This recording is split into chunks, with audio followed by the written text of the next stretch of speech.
Good morning, everyone. Welcome to our webinar titled North Carolina Clean Energy Policy Landscape. Thank you for joining us today. My name's David Farmer. I'm a senior engineer and technical consultant with Advanced Energy, and I will serve as your host and moderator for today's discussion. Today's webinar is part of Advanced Energy's Exploring North Carolina Smart Grid webinar series. This is the first of 3 webinars we'll be hosting this year as part of this program.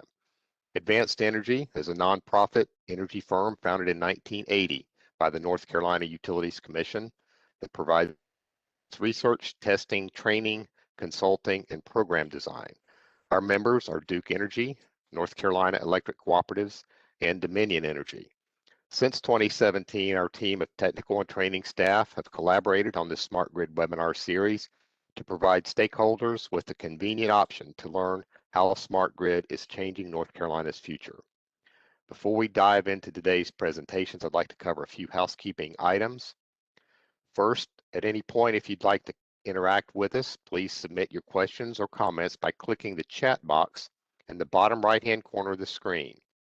We'll respond to as many of your questions as we can at the end of the program during our Q&A session. The webinar is also being recorded and will be available on the ncsmartgrid.org website. We'll send out a follow-up email with a link to the webinar recording, and you can also view any of our past webinars on this site. Finally, following the webinar, there will be a participant satisfaction survey. We welcome your feedback, so please take just a few minutes to complete the survey to help us improve our webinars in the future. The purpose of today's webinar is to gain a basic understanding of the key initiatives resulting from North Carolina Executive Order 80, the North Carolina Clean Energy Plan, and the North Carolina Climate Risk Assessment and Resilience Plan. We'll also provide a brief overview of some of the federal policy initiatives that could drive energy policy here in North Carolina and the Southeast. Today, we're pleased to have 2 invited guest speakers. First, we'll hear opening remarks from Dion Delegati. Ms. Delegati serves as the State Clean Energy Director for North Carolina Department of Environmental Quality. She's an Air Force veteran whose career has included roles in both the public and private sector. Her specialties include clean and renewable energy, climate change, sustainability, policy analysis, environmental justice, and governmental relations. Next, we'll hear from Paula Hemmer from the North Carolina State Energy Office. Ms. Hemmer was a significant contributor to the North Carolina Clean Energy Plan, the NC Energy Reform Process, and the NC Climate Change Risk Assessment and Resilience Plan. And finally, I'll provide a brief overview of the federal energy policy landscape and its potential effects here in North Carolina. We're grateful to be joined by our panelists today, and now it is my privilege to turn over the presentation to Dion Delegati. Hello, everyone, and thank you so much for inviting me to speak today. And in full transparency, I am also a board member for Advanced Energy, so I've been in that capacity for a few years as well. So I'm very excited to be here with you on multiple fronts. But you know, to dive into things, North Carolina is at an inflection point. We know that climate action is necessary so that we can have the tools. Climate action is necessary at this point in time, and we have the tools here in North Carolina to move to a clean energy economy. Governor Cooper, a few years ago, set ambitious climate goals when he adopted Executive Order 80. And that first executive order that he issued on climate proposed that we would reduce our statewide greenhouse gas emissions to 40% below 2005 levels. From a statewide perspective, but it set forth the process by which the Clean Energy Plan was developed, which has been, you know, just a tremendous feat by the agency, by leaders including Paula and Sushma Mazemore over the past several years. There have been multiple phases of that effort.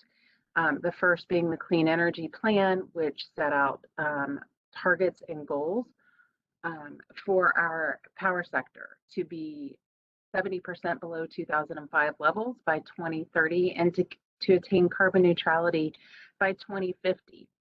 But there are more than just those emissions goals that are the focus of the Clean Energy Plan. It also includes a focus on fostering long-term energy affordability and price stability for North Carolina residents and businesses by modernizing the regulatory planning process. You know, we see and hear a lot about energy legislation. We've had a few iterations of clean energy legislation over the past few years, but there are still some fundamental challenges in the energy legislation and the programs and the regulatory framework we have here in North Carolina. And some of those things limit our ability to accelerate clean energy innovation and development and create the economic opportunities that we want to see in both rural and urban areas. And we also want to ensure as we make these transitions that they're done in a just and equitable way. The governor, as well as our team, do believe that clean energy is in the public interest, and transitioning to clean energy has both economic and environmental benefits. And again, you know, we are focused on a number of things, but trying to move forward with solutions that I think will fix the challenges we see in the historical methods for analyzing cost, risks, and benefits that are so outdated. You know, the least cost planning needs to include societal benefits and risks, reductions of waste pollution, and the health benefits that are associated with clean energy that are, you know, not the same in all other generation resources. We also want to see the inclusion of the risk of stranded assets. You know, we're hearing a lot about the retirement of coal-fired power plants as we move forward. And, you know, we're in agreement that those things are necessary, and, you know, we have to be thoughtful about what we replace those power plants with. And, you know, we need to be mindful that we're not replacing one potentially stranded asset with another. And so these are all things that are priorities as we're looking forward, both in our work and trying to contribute any insights into potential legislation that may move forward this year. You know, we want to continue to evaluate our energy mix and ensure it's affordable, reliable, and clean, and that it can accommodate technology advances as they move along. We don't want to lock in assets that are too prescriptive and may be limiting for future opportunities. And this is not just, you know, a regulatory matter for us, for DEQ and the Utilities Commission. There is constant and ever-growing demand from the private sector and businesses on their commitments to clean energy, sustainability. You know, companies are moving towards renewables and making their own climate goals more and more public. It's being supported by their boards. For example, you know, most of you probably know we just recruited Apple to move their second major campus in the United States to the RTP area. And they have announced that they intend for that to run on 100% renewable energy from the first day that they open their doors. So we need to be able to accommodate things like that in order to continue to recruit, you know, the type of businesses we want to invest in our state. So if we want to continue to be a destination, we need to be able to ensure that we have, again, reliable, clean, and affordable energy. Even Duke Energy's own corporate goals are aligned with the state in the target for net zero emissions by 2050. Our 2030 goals are not exactly aligned, but they are in a similar trajectory and we are hoping to be able to collaborate with them more.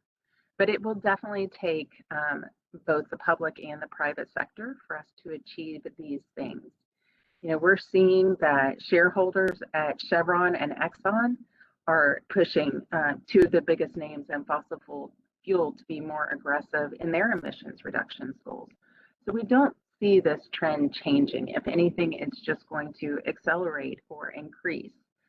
And, you know, there are so many facets that that are concentrated in this that we need to make sure that by focusing on one area, we do not neglect another. And, you know, again, affordability needs to remain core to all of this, but so does equity. One of the core values of the Clean Energy Plan was equity.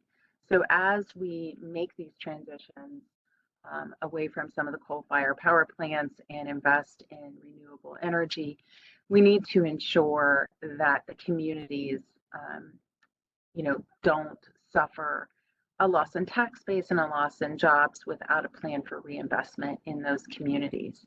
But as you mentioned, as we look towards all of these things here in the state, we also see that this is a priority on the national landscape, and that will impact what we do here. And we're watching all of the pending clean energy and climate change legislation. The president has made it clear that clean energy and carbon reductions are a priority for his administration. And it's highly likely that carbon limiting policies will continue to be a priority for years to come, and that we will you know, see something from the national landscape as well. So as we try and seize on these opportunities early, we think that that will ease the cost of compliance with what we may face from the national level.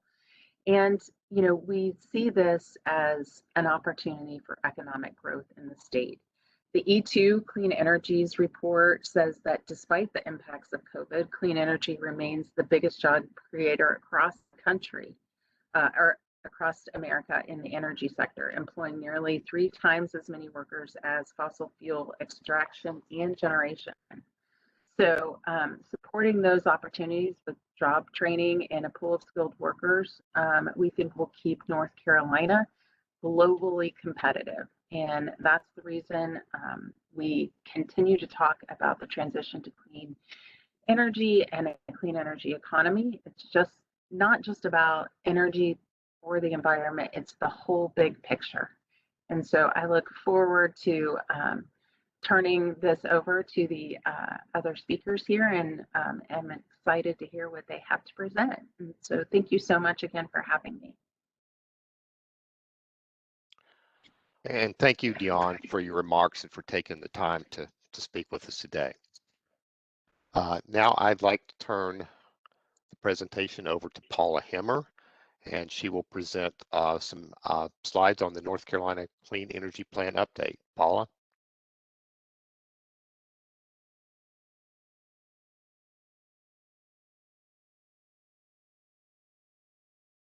Paula, I think you're muted.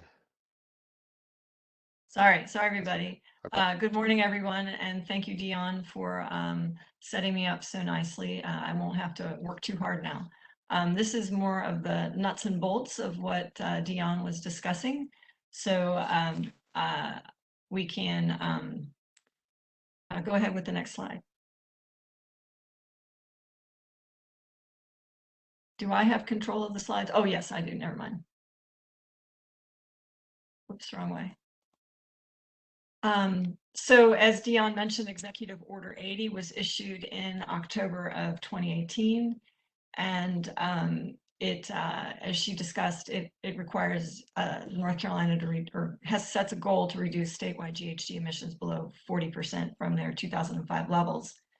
It also has other components, such as reducing energy consumption in state-owned buildings by 40% from 2003 levels. And that is an ongoing effort in our state.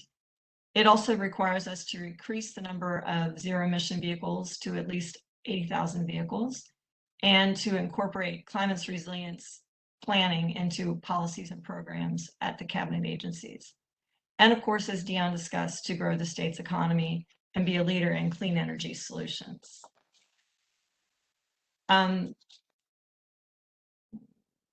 Slide, here we go. The Climate Change Interagency Council was formed by the governor, and the composition is the secretary of each cabinet agency and a representative of the governor's office. The council chair is the secretary of the Department of Environmental Quality, and the council has specific duties and meets periodically. These duties include to recommend goals and actions to address climate change, to develop programs and projects for climate change mitigation and adaptation, and to submit these plans to the governor and consider stakeholder input when developing these products.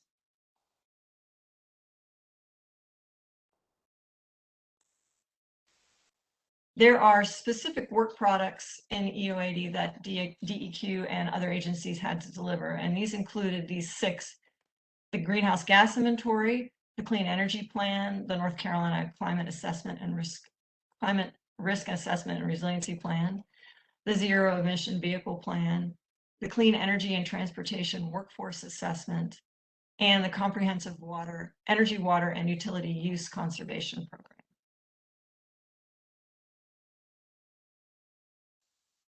I'm going to be focusing on primarily on the clean energy plan and touching a little bit on the risk assessment and resiliency plan.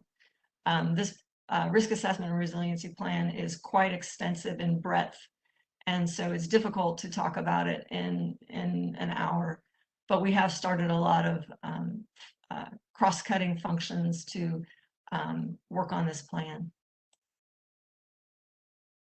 Dion discussed some of the goals of the clean energy plan.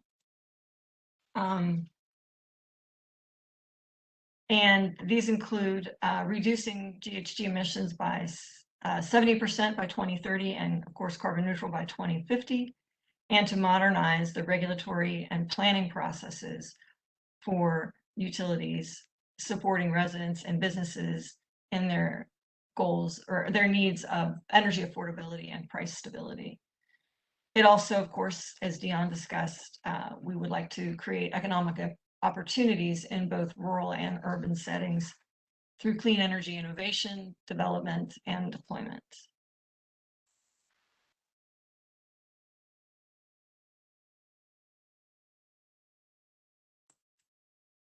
There are 6 key strategy areas under the clean energy plan: carbon reductions, utility incentives and comprehensive system planning, grid modernization and resilience, clean energy deployment and economic development, equitable access and just transition, and energy efficiency and beneficial electrification. Policy work is now going on in all 6 of these areas, and not all the recommendations are being worked on by government. Private sector and universities are also included in taking on any of these recommendations and working on them.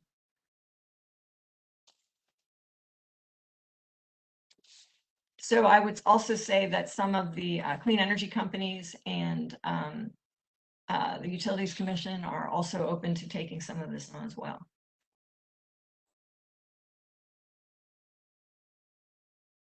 I'm going to focus on the recommendation B1, which is to modernize utility planning tools and incentives. DEQ launched their stakeholder process for this in February of 2020, and it was facilitated by the Regulatory Assistance Project and Rocky Mountain Institute, and the work was completed in December of 2020.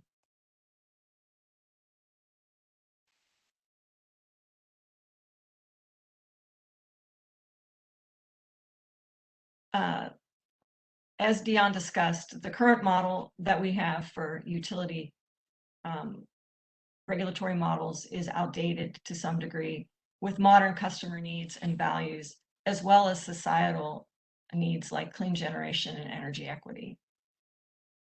As we discussed also, the CEP had core values that we were trying to uphold as we looked at these recommendations. And these included GHG reductions, affordability, grid reliability, expanded use of clean energy resources, and job growth. And of course, equity and environmental justice considerations. Establishing these clear goals for this work was difficult at first, and we'll discuss this on a later slide. This is our overview of our North Carolina Energy Regulatory Process, also called NERP, which is not a great acronym, but that's what we called it. We first, like I said, we had some challenges in getting this work started. The purpose of the process was to develop stakeholder recommendations for policy and regulatory changes, and of course to develop supporting materials in the form of policy briefs and proposals with the stakeholders, and to deliver these outputs to key decision makers. In establishing our purpose, the process had to ensure that stakeholders led the work, and we did not want to leave people behind. So we set some clear objectives. The first was to build expertise and trust among the stakeholders through shared principles, foundation setting by understanding the current system and why we need change, and education on various options, and then identifying which options were best for North Carolina. I'm not sure that the stakeholders would share the feeling that the objectives were clear at all times. There was a steep learning curve for many stakeholders, and it took some time and dedication to get through this. We started out with an in-person meeting in February, I believe, and quickly moved online as COVID hit. It was a very broad stakeholder process, and the different, with 30 organizations participating, including those listed on the slide. We held 8 workshops, and as I said, 1 was in person, and the remaining were online. RMI and RAP facilitated the workshops and organized outside experts to come in and assist us. 4 working groups were established, and these working groups generally met bi-weekly. One of the first things that we did was define the outcomes that were most important to the participants. These were an outgrowth of the values in the CEP that we discussed earlier. We grouped these outcomes into buckets based on improvements to customer value, utility regulation, and environmental quality. We also asked participants to prioritize those outcomes that they had noted. This was to help narrow down the scope of the work, which got pretty broad as we were beginning our discussions. The top priorities were affordability and bill stability, regulatory incentives aligned with cost controls and policy goals, and of course being carbon neutral by 2050. This is the meat slide where all the action is. So the NERP participants, as I said, broke into 4 study groups and looked at the policies they would like to pursue. These were voluntary study groups that stepped up to do the research, the investigation, and to debate and develop policy options for the state to consider. The first one is performance-based regulation. The primary purpose is to better align regulatory and utility incentives with societal outcomes that are desired. PBR allows you to create significant incentives for these outcomes. Specific incentives for these outcomes, such as carbon reductions and affordability, and remove some of the perverse incentives in a traditional regulatory structure, such as increasing electricity sales. The 3 areas that we focused on within PBR were multi-year rate making, decoupling revenue from use, electricity use, and performance incentives. The second study group was wholesale market reform. This group looked at various options for reforming wholesale electricity markets in North Carolina with the goal of promoting increased competition, reducing costs, and reducing GHGs. The three options that were looked at specifically were North Carolina, South Carolina RTO, an energy imbalance, and Duke Energy's proposed Southeast Energy Market, also called the SEAM, which was brought to FERC a while back and is still in development phase. This market reform works focused on creating a study for that would be enabled by the legislature. The next study group area was asset retirement, through which was a focus of many stakeholders. The NERC process focused on ways to speed up asset retirement and deal with financing and regulatory implications of doing so. The various options with different impacts, there are various options with different impacts on customers and utilities.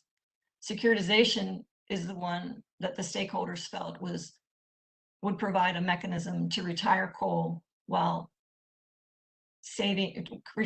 early while saving customers money and providing a source of funding for investing in impacted communities as well as supporting the utilities.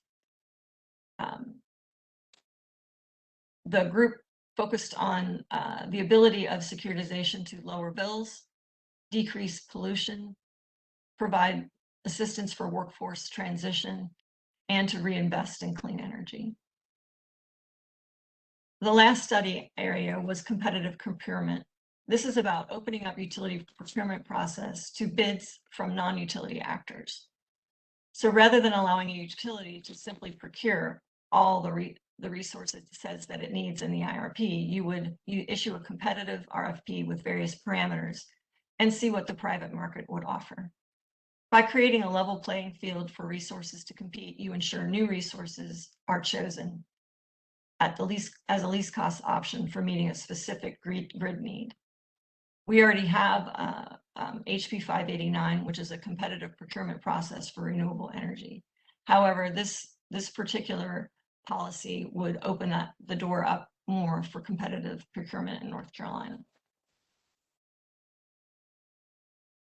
And as discussed, the focus of this group was to identify, to do competitive procurement using needs identified in the IRPs to allow for early coal retirement and to enable clean energy deployment through this competitive procurement process.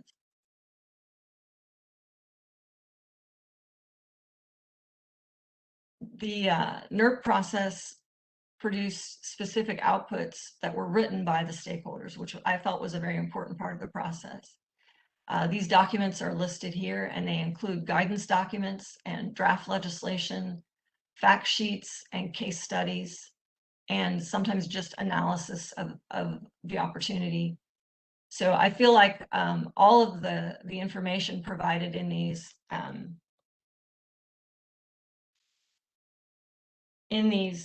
products were very important.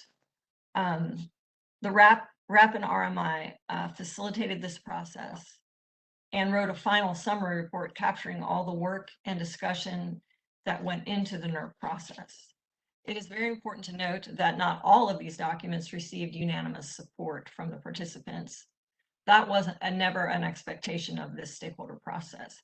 However, the documents do reflect numerous revisions with the intent to better reflect all of the viewpoints of the stakeholders. And a broad variety of stakeholders participated in drafting all of these documents.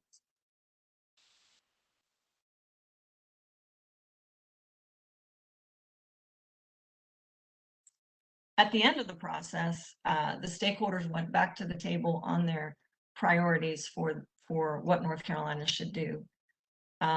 They were much more educated, and we felt like it was important to know after the process what they would push for reform. And the three areas that came to the forefront were PBR, competitive procurement, and securitization of fossil assets.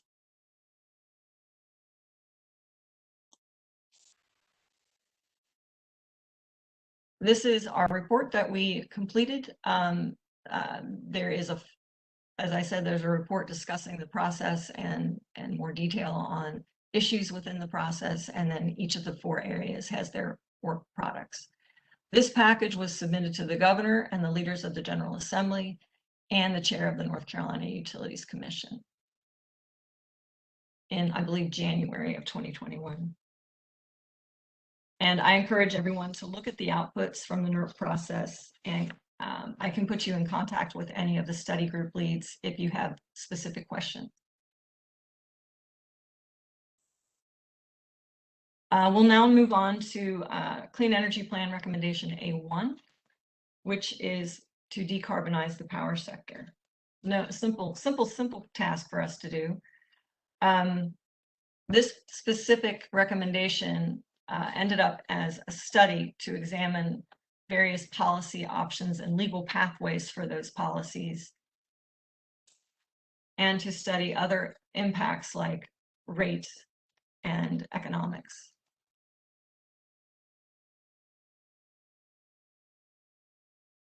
This study was not conducted by DEQ. It was performed by Duke University Nicholas Institute and the University of North Carolina Center for Climate, Energy, Environment, and Economics. There were 4 policy pathways that were studied, as well as combinations of these policies and sensitivities. The 4 policies were accelerated coal retirements, CO2 price adders on both capacity and dispatch, declining CO2 budgets. Primarily, we studied RGGI, but we also looked at using a mass cap, clean energy standard, various options under that clean energy standard, and like I said before, combinations of these policies. There were over 10 runs on just the policy models, the core policy models. There were about 16 different runs on the combination policies, and variations and sensitivities were about 18 different runs. So it was quite a lot of modeling and quite a lot for Duke University to put this all together in some sort of usable format. And I should also say one of the policy combinations included a specific carve out for offshore wind. These are the emissions reductions that were expected by each of the policies. This is based on their percent change from 2005 to 2030. And as you can see in the left-hand side of the graph most left-hand columns are the baseline results for both IPM and DIEM. And then we get to the single policy combinations, and on the right-hand side are the combination policies. The baseline resulted in emissions reductions of about 50%, which is in line with Duke IRP's estimation of reductions in that time frame. Through retiring coal and carbon trading programs, we get to an additional 10% of reductions by 2030 in the 60% range. More aggressive policy options, such as a CO2 adder on dispatch and a clean energy standard, get you closer to that 70% goal. The policy combinations mostly attained the 70% goal by 2030, with the CES and a carbon adder on generation providing the most benefit.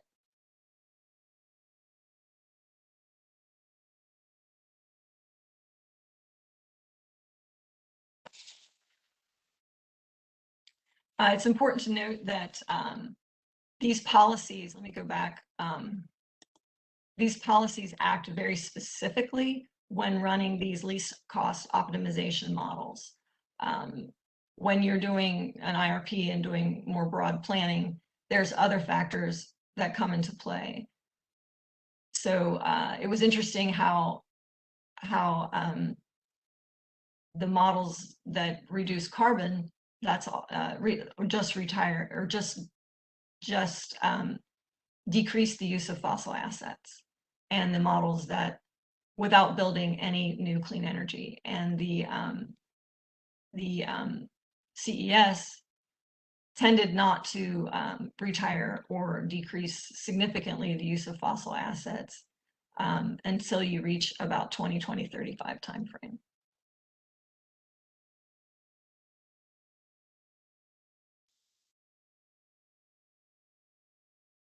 This is a slide that shows the net present value over the baseline. So this is the increase in cost over the baseline. The most important thing to note by this slide is that the cost increases were fairly low. So that standalone policies might be an affordable option for North Carolina. On the right-hand side, or the left-hand side, excuse me, you can see the single policy options, and on the right-hand side are the policy combinations. The policies that focused on reducing carbon use, including the accelerated coal retirement, RGGI, and the carbon adder on new capacity, resulted in about 1% to 2% higher costs than the reference. The more expensive options and more effective options of reducing carbon, including the carbon adder on generation and the clean energy standard, ended up increasing costs by about 3%. The combination policies end up in a range, a pretty broad range, with offshore wind being the most expensive option, but these are about 11% higher than the reference case. The report focused on what air quality uses to measure success in reducing air pollution, which is a $1 per ton metric. However, we felt it was difficult to use this metric to look at the different policies since the reductions they achieved were so different.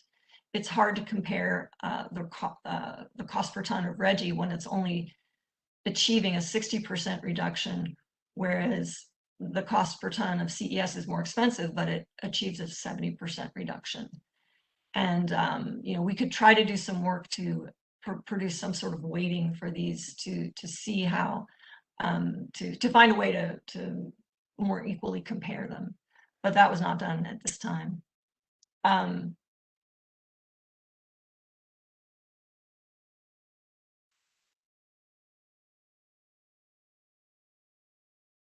With all this modeling that went on, DEQ also felt the need to conduct a couple more runs because we just didn't have enough fun with all that data.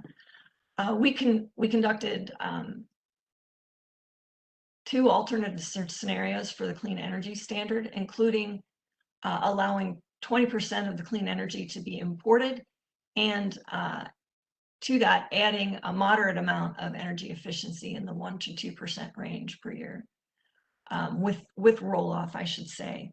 This amount of EE is between the economic potential and the technical potential identified in the Duke Energy study on demand-side management and energy efficiency that is included with their IRP. The important thing to note about these EE programs, or EE model runs, is that they did not include the cost to implement these, design and implement the programs. I'm going to focus on some capacity changes and CO2 reductions and costs real quickly, because I felt like these things were interesting given some of the focus on clean energy in other states. The most important being that imports come from existing clean resources, and that no new clean energy was built as a result of this modeling. We were hoping also that the resources between North Carolina and Virginia, the new clean energy resources coming on, would support each other. However, these resources were not shared between the 2 states. And so the clean energy came from existing nuclear and potentially hydro in neighboring states rather than solar and wind in Virginia. So regardless, importing resulted in about 25% less capacity built by the 2050 timeframe. So that is a significant reduction in our costs that we would incur, indicating that sharing resources might decrease the cost of a clean energy standard. In addition, EE significantly lowered, including EE as part of the package, and significantly lowered the clean energy built in both 2030 and 2050, 20% less in 2030 and 60% less in 2050. So that was an important finding as well. Energy efficiency should be included in any clean energy policy that the state develops. And lastly, the CO2 reductions were similar to the CES as a standalone policy, in the 70% range in 2030 and in the 80 to 85% range in 2050. The cost impacts resulted in a slight decrease in costs for allowing imports, going from 3% to 2% higher than the reference case.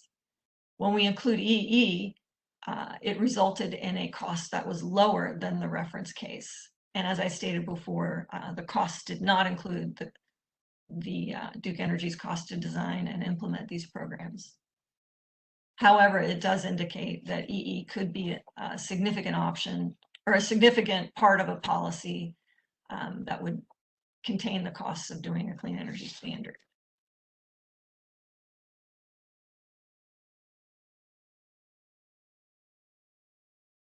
There are many more efforts that are ongoing within DEQ and outside efforts as well. These are listed on the slide. For instance, Duke University Nicholas Institute is working on recommendation F3, which is to develop a statewide clean energy fund to expand private clean energy efficiency and resilience for private businesses. The governor's office is very involved in working on wind energy and including collaboration with states. The Colonial Pipeline incident has caused DEQ to start, and the Energy Policy Council to start moving, and the Emergency Management System to start moving forward with planning for resilience and cybersecurity. I think we have about 20 minutes left. Is that correct? I can stop here if that's needed. You can go ahead. With all four slides, or should I just wrap it up? Yeah, go ahead. Go ahead and proceed with your slides. Okay, that'd be fine. I'll run through them more quickly. Okay. Another example is the CPACE bill that is currently filed in our legislature, and this financing tool was existing in North Carolina previously. However, there was a sunset of this legislation in 2020 for cities and states, and for counties in 2022. With this reauthorization, North Carolina is looking to expand this program, giving local governments authority to delegate the administration of the program to a third party. This would ease the state level approval for the debt of these associated with this program. The program allows property owners to pay for improvements through voluntary assessments attached to the property tax bill. It also allows for, the benefits include that the assessment is attached to the property and not part of the debt of an individual or a business. The assessment stays with the property upon transfer of ownership, which decreases the risk to the business. It allows for 100% financing with no upfront cash requirements, and it lowers the risk, as I just discussed, to invest in these long-term improvements that we need. It also uses direct financing rather than public funding for these improvements. Over 25 states have CPACE legislation, and in 2018, those annual investments amounted to $670 million nationally.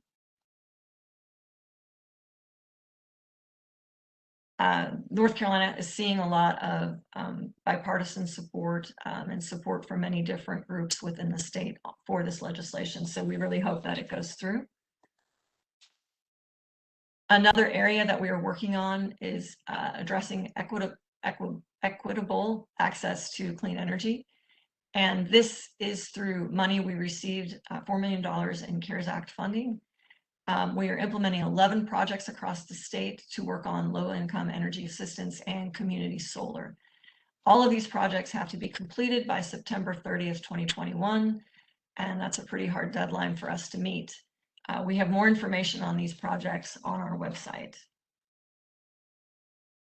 And lastly, we have some work that a fellow is doing in conjunction with some partners that are listed below, both business partners and community college and university partners.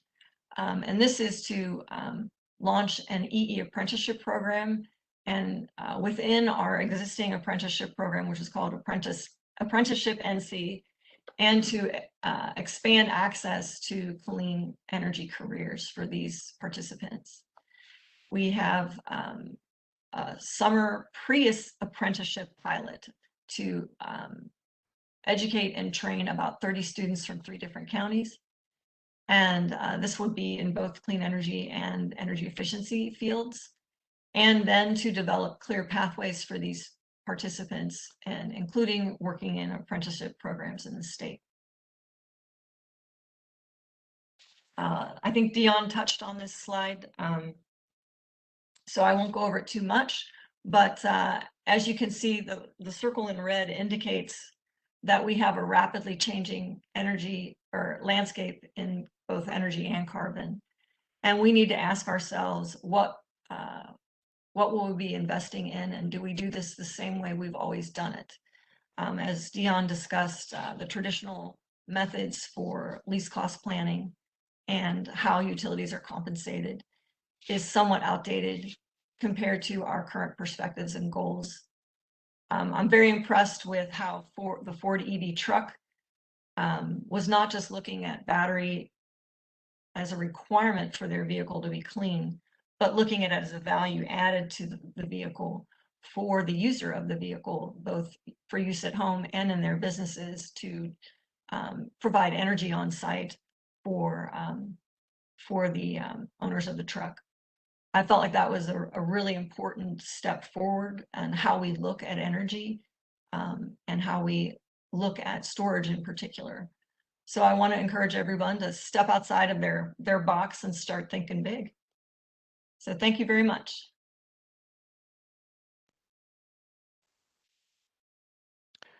Yes, thank you, Paula, for that very informative presentation. We appreciate it. We will have time at the end for some questions and answers, just a reminder to everyone. So before we wrap up, though, I would like to take a few minutes to provide an overview of some of the federal policy initiatives that could have a significant impact on North Carolina and in the Southeast. We should note that federal initiatives may or may not supersede some of the state policy initiatives that you've discussed so far. Wanted to really cover focus today on 4 areas of activity that could, depending on the scope of final legislation, have a significant impact on regulatory policy, workforce planning, and utility spending priorities. They are the Biden administration Clean Energy Plan and the proposed Infrastructure Investment Plan, FERC Order 2222, and finally cybersecurity, which Paula, you just mentioned. First of all, the Clean Energy Plan, really more of a policy statement than a spending proposal. So a lot of the aspects of the plan can proceed through executive order without congressional approval. One of the first acts of the new administration was to rejoin the Paris Climate Accord, and consistent with that, key points of the Clean Energy Plan include a reduction of greenhouse gas emissions with the goal to achieve a 50 to 52% reduction from 2005 levels by 2030 and net zero greenhouse gas emissions by 2050. Also, carbon-free electricity by 2035. These are aggressive goals, and coal retirements may need to accelerate. And what will be the role of nuclear energy in this carbon-free environment? Achieving these goals will require development of standards and policies that will accelerate deployment of a range of distributed energy resources, not just solar, but also wind, battery storage, microgrids, energy efficiency, and demand response programs. Regulatory policies will need to evolve to make this happen, and in many cases, this will require some additional legislation at the state level. As most of you are aware, the new administration has proposed an aggressive infrastructure investment plan of just over $2 trillion. The scope of that proposal alone would be a challenge to get passed by any Congress, but one that's evenly divided along party lines will be especially hard to predict. Whether it passes as is or in some scaled down version is the big unknown right now.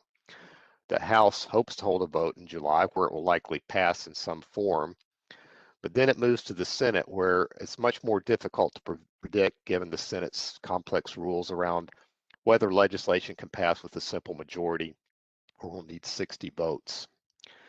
The infrastructure plan includes a broad range of proposals, so we'll focus on the energy-related aspects.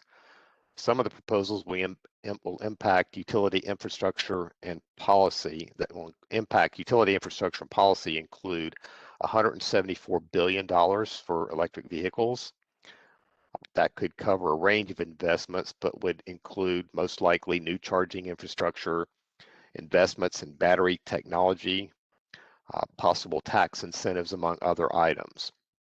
There's also $100 billion for power infrastructure. How that would be distributed is difficult to predict, but what we might expect investments in transmission to move wind power to the load centers. Also expect investments to improve system resilience. Also, there's $100 billion for broadband. Because broadband generally involves attaching fiber to utility-owned infrastructure, this could have a significant impact on the workforce. There's also proposals that will have indirect impacts through efficiency and R&D programs. These include $213 billion for retrofitting over 2 million housing units for improved energy efficiency, likely targeted to lower income housing, and $180 billion towards research and development. How that would be allocated is yet to be determined, but likely would include microgrid development, grid resilience and flexibility, grid interactive efficient buildings, battery storage technologies, including recycling of used batteries, and green hydrogen. There are other aspects of the plan that would impact the utility business, both directly and indirectly, but these were some of the major items, so stay tuned. One of the key FERC rulings came out recently is Order 2222.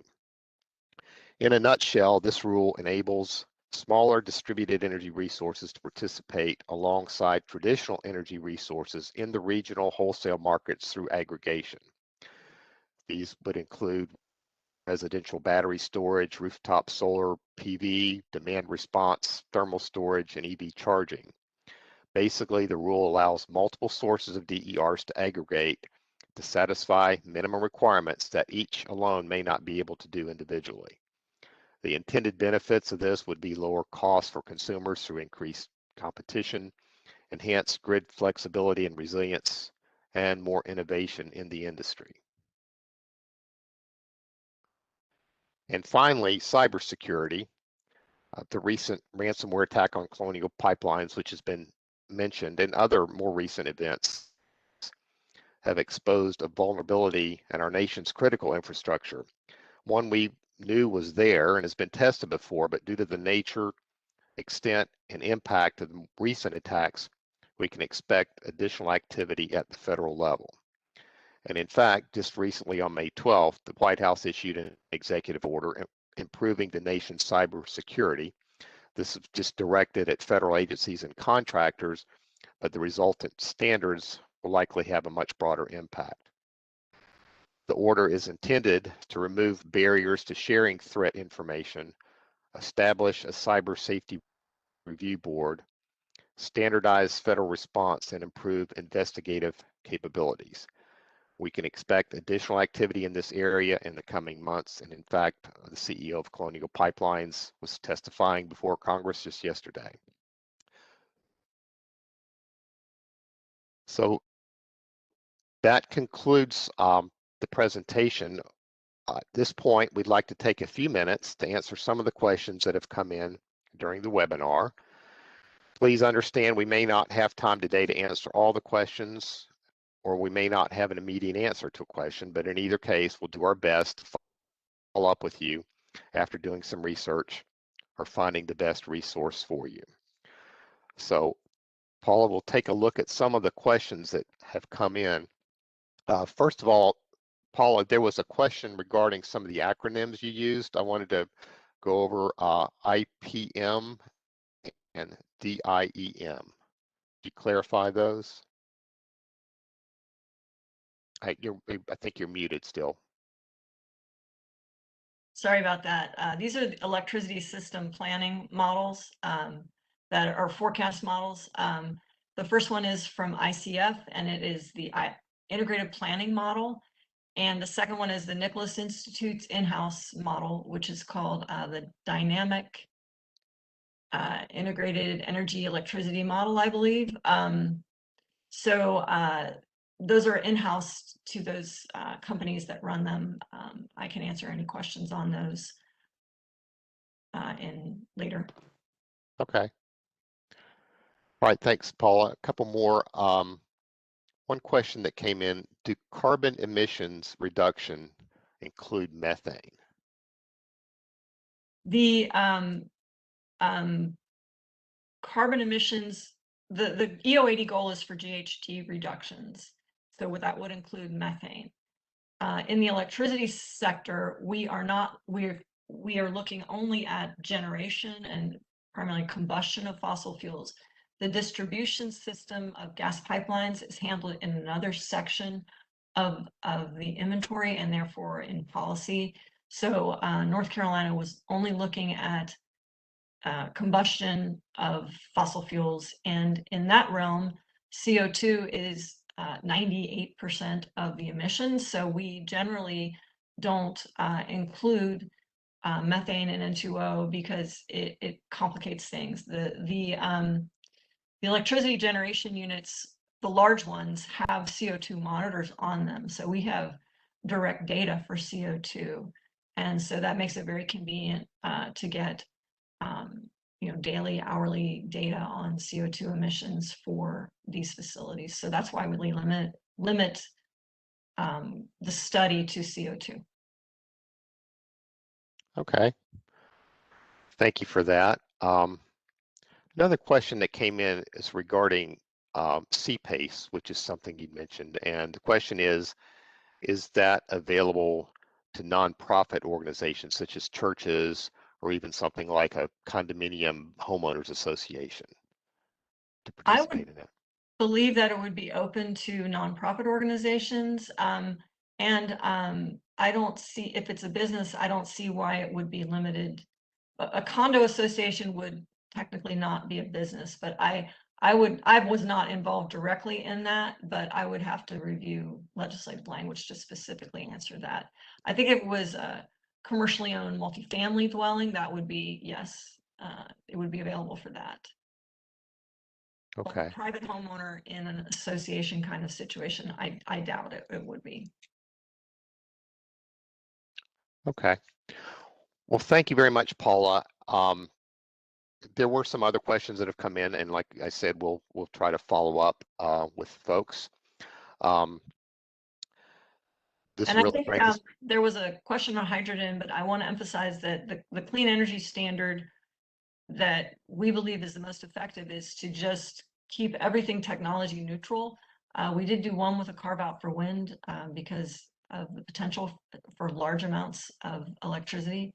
But I think everyone considered the North Carolina reps, it would be fulfilled with biomass, and that did not happen at all. So one of our goals was to make it completely technology neutral. Okay, thanks. Well, before we close, we want to extend our appreciation to all the stakeholders, the many people from Duke Energy, North Carolina's electric cooperatives, the North Carolina Department of Environmental Quality, the public staff of the North Carolina Utilities Commission, and Dominion Energy, who provided their input and guidance to make this program a success. We also want to remind everyone to visit the ncsmartgrid.org website, where you'll find recordings of all of our past Smart Grid series webinars, as well as this one. At this point, I will end today's webinar by sharing our participant satisfaction survey. Be aware that you'll see a warning message pop up that you're going to an external site. You can select continue and proceed to the survey. We really appreciate you taking the time to do that. It helps us improve what we can offer for future webinars. We're grateful that you chose to take time out of your day and join us for this webinar. Have a great rest of your day, and we hope to see you at one of our future Smart Grid webinars. Thank you.